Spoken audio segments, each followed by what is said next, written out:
Hello hi എല്ലാവർക്കും എൻ്റെ മറ്റൊരു വീഡിയോയിലേക്ക് സ്വാഗതം. അപ്പോൾ ഇന്നൊരു എമ്പുരാൻ സിനിമ കാണാൻ പോകുന്നു. ഇറങ്ങിയതിൻ്റെ അന്നോട്ട് പറയുന്നുണ്ട്, പക്ഷെ നടന്നില്ല. ഇപ്പോൾ 2 ദിവസം കഴിഞ്ഞു.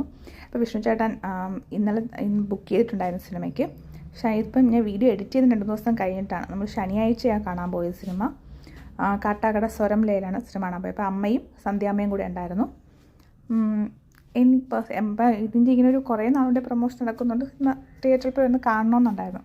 എന്തായാലും തിയേറ്ററിൽ കാണുന്നൊരു എഫക്റ്റ് നമ്മൾ ടി വിയിൽ പിന്നെ കണ്ടാലും കിട്ടില്ലല്ലോ. അങ്ങനെ വൈകിട്ട് അപ്പോൾ അന്ന് അമ്മയും സന്ധ്യമ്മയൊക്കെ ഫ്രീ ആയിരുന്നു. വിഷ്ണു ചേട്ടൻ നേരത്തെ വന്ന് വൈകിട്ട് 5 മണിയുടെ ഷോയാണ് കാണാൻ പോയത്. ആ തിയേറ്ററിൽ ഞാൻ ഏറ്റവും പോകുന്നത് തിയേറ്റർ കൊള്ളായിരുന്നു. നല്ല ചെറിയ സ്പേസ് ആണെങ്കിലും നല്ല സൗണ്ട് എഫക്റ്റ്, സിനിമയൊക്കെ അടിപൊളി. പേഴ്സണലി എനിക്ക് സിനിമ നല്ല ഇഷ്ടപ്പെട്ടു. അമ്മയ്ക്കും സിനിമ ഇഷ്ടപ്പെട്ടു. അങ്ങനെ ലാഗൊന്നുമില്ല കണ്ടുകൊണ്ടിരിക്കാൻ. മലയാളം സിനിമയിലൊരു പുതിയൊരു ലെവൽ, ഒരു ഇൻ്റർനാഷണൽ ഇംഗ്ലീഷ് സിനിമ കാണുന്നത് ഫീൽ ചെയ്യുന്നുണ്ട്. എല്ലാവരും കണ്ടു നോക്കൂ. അടുത്തൊരു വീഡിയോയിൽ കാണുന്നവരെ ബൈ ബൈ.